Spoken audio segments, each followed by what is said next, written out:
पिछले दिनों आप देख रहे थे कि ग्रो ऐप के अंदर बहुत सारे बग्स आपको देखने को मिल रहे थे और स्पेशली एक बग देखने को मिल रहा था जिसके अंदर जो एक्सपेंसिव रेशियो था वो काफी ज्यादा अप एंड डाउन उसके अंदर दिख रहा था।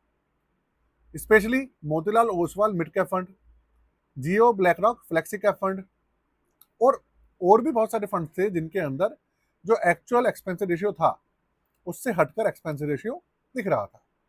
तो अब उसका करंट में क्या सिनेरियो चल रहा है, क्या वो ठीक हुआ है या नहीं हुआ है, ये आपको इस वीडियो के अंदर क्लियर करने वाला हूँ। साथ में ग्रो के अंदर कोई बग अभी के समय में है या नहीं है, उन सब चीज़ों के ऊपर भी बात करेंगे।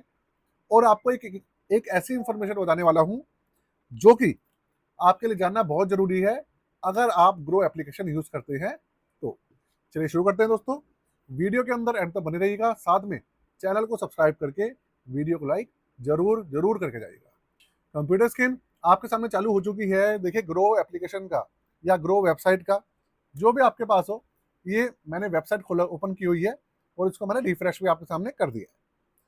अभी जब आप कुछ समय पहले देख रहे थे, जैसे Motilal Oswal mid cap fund का अगर मैं इसके अंदर एक्सपेंस रेशियो अभी के समय में चेक करूं तो देखिए आपके सामने क्या है, मैं आपको दिखा देता हूँ।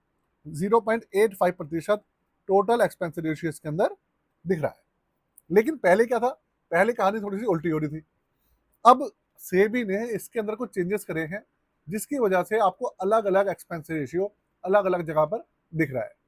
अगर आप और भी वेबसाइट्स और भी mutual fund app stock broker में जाकर आप चेक करेंगे तो हो सकता है आपको जो एक्सपेंस रेशियो है वो अलग अलग जगह पर अलग अलग दिखे। जो बग चल रहा था ग्रो ऐप के अंदर, उनका ये काफी हद तक सोल्यूशन कर चुके हैं। एक्चुअल में 1 अप्रैल 2026 से सेबी के नए अपडेट के अंदर जो इन्होंने अनाउंसमेंट किया है उसके हिसाब से अब कहानी ये है कि जो एक्सपेंसिव रेशियो है वो डेली बेसिस पे कैलकुलेट करेंगे। कैलकुलेशन तो डेली बेसिस पे पहले भी होता था लेकिन अपडेशन नहीं होता था। लेकिन अब जो एएमसीज हैं, स्टॉक ब्रोकर हैं, उनको बाध्य कर दिया है सेबी ने कि जितने भी जो एक्सपेंसिव रेशियो है उनको डेली बेसिस पे आपको अपनी वेबसाइट पर अपनी एप्लीकेशन पर अपडेट करना पड़ेगा। साथ में जो पहले जो एक्सपेंसिव रेशियो आपको शो हुआ करता था वो हुआ करता था बेस एक्सपेंसिव रेशियो, और उसके अंदर जो हिडन चार्जेस हुआ करते थे वो वहां पर सारी चीजें छुपा दी जाती थी जिसकी वजह से आपको एक्सपेंसिव रेशियो देखने में कम लगता था। लेकिन जब वो कटता था तब उसमें जो हिडन चार्जेस थे तब उसमें से वो भी डिडक्ट हो जाया करते थे।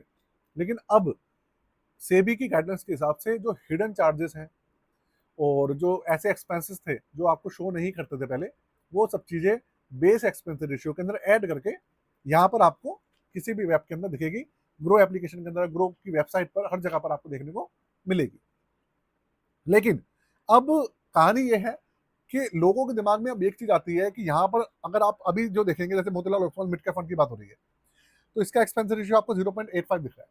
हो सकता है जब आप कल देखें तो आपको 1% दिखे, आप परसों देखें तो आपको 0.80% दिखे। ऐसा फ्लक्चुएशन हो रहा है।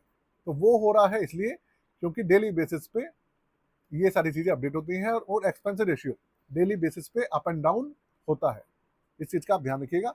इन सब चीजों के अंदर अपडेशन आनी शुरू हो चुकी है। तो इसलिए अगर आपको ऐप के अंदर या फिर आपको किसी भी वेबसाइट पे अगर ये सब चीजें दिख रही हैं तो उसको देखकर आप बिल्कुल भी चौंकिएगा मत, घबराइएगा मत। अब एग्जाम्पल के लिए आप देखिए, आपने Motilal Oswal mid cap fund का देख लिया, आपको एक्सपेंस रेशियो ठीक दिख रहा होगा।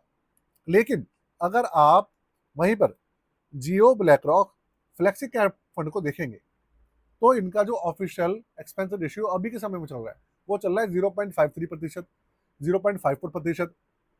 मतलब फ्लक्चुएट कर रहा है और इतना ऊपर नीचे हो रहा है। लेकिन अब आप देखिए यहाँ पर दिख रहा है आपको 1.29%। मतलब ये डायरेक्ट प्लान है और आपको एक्सपेंस रेशियो देखने में ऐसा लग रहा है जैसे रेगुलर प्लान हो।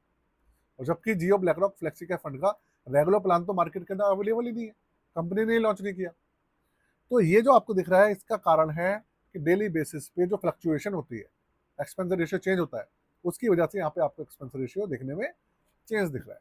यहाँ पे 1.29 दिख रहा है, कभी आपको 0.53 दिखेगा, कभी आपको 0.50 भी दिख सकता है, कभी आपको 1% भी दिख सकता है। तो इस चीज़ का आप ध्यान रखिएगा, देखकर आपको चौंकना नहीं है।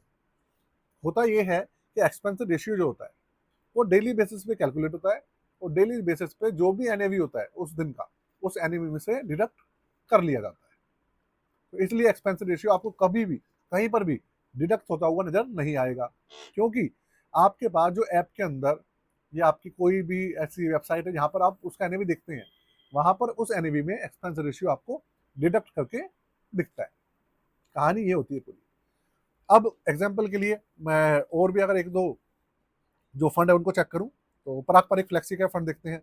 इसका देखिए 0.62% दिख रहा है। HDFC मिड कैप फंड को देख लीजिए आप, इसका एक्सपेंशन रेशियो 0.75% दिख रहा है। तो ये सब चीजें हैं जो पहले बग थे, जो आप पहले जो प्रॉब्लम थी, वो सब चीजें आप सॉल्ट आउट हो चुकी हैं। तो इसलिए अपने दिमाग से किसी भी तरीके का कोई जो भ्रांति थी, ये जो टेंशन थी, उसको आप बिल्कुल निकाल दीजिएगा। ठीक है। इसके अलावा चलिए, ये तो बात हो गई ग्रो एप्लीकेशन की। जो बग्स वगैरह थे, जो दूसरे बग्स थे, वो भी अब काफी हद तक ठीक हो चुके हैं। लेकिन अभी भी आपको अगर कोई समस्या देखने को मिल रही है ग्रो एप्लीकेशन के अंदर, तो प्लीज मुझे कमेंट बॉक्स के अंदर जरूर बताइएगा। मैं उसका क्या सोल्यूशन है, क्या होगा, मैं उसका आपको आंसर जरूर दूंगा। इसके अलावा आप देखिए, आप सभी के पास भैया पोर्टफोलियो तो हो गई, तो पोर्टफोलियो आप हमेशा ध्यान रखिएगा ईयरली बेसिस पे चेक करते रहें या चेक कराते रहें। अगर हमारे से कराते हैं तो चार्जेस है 999 रुपये, फ्लैट चार्जेस हैं। स्टॉक पोर्टफोलियो हो, म्यूचुअल फंड का पोर्टफोलियो, कोई सा भी हो, आप रिव्यू करा सकते हैं, रीबैलेंसिंग करा सकते हैं, क्रिएशन करा सकते हैं। 999 रुपये में नया पोर्टफोलियो भी बनवा सकते हैं। तो रेगुलरली रिव्यू करना या करवाते रहने का फायदा ये होता है कि भैया आपको जो बेकार स्कीम्स है, बेकार स्टॉक्स हैं, वो जो कि आपके रिटर्न्स कम कर रही है, वो सब चीज़ें नहीं होती हैं, और आपकी जो कंपाउंडिंग है वो अच्छे से काम करती है। अगर आप रिव्यू नहीं करते हैं, नहीं कराते हैं, तो आप लॉन्ग टर्म के लिए, जैसे कोई भी म्यूचुअल फंड के अंदर शॉर्ट टर्म के लिए तो आता नहीं है, मिनिमम 10-15 साल के लिए तो बंदा आता ही है। और जब आप 10 साल बाद देखेंगे तो आपको पता चलेगा कि आपको जो रिटर्न्स थे वो एफडी के बराबर आपको कंपाउंडिंग चल रही थी। तो इन सब चीज़ों का आप हमेशा ध्यान रखिएगा, इन सब चीज़ों को सॉल्व आउट करना बहुत ज़रूरी है। तो चलिए, वीडियो को मैं यही खत्म करता हूँ आज के लिए। जय हिंद।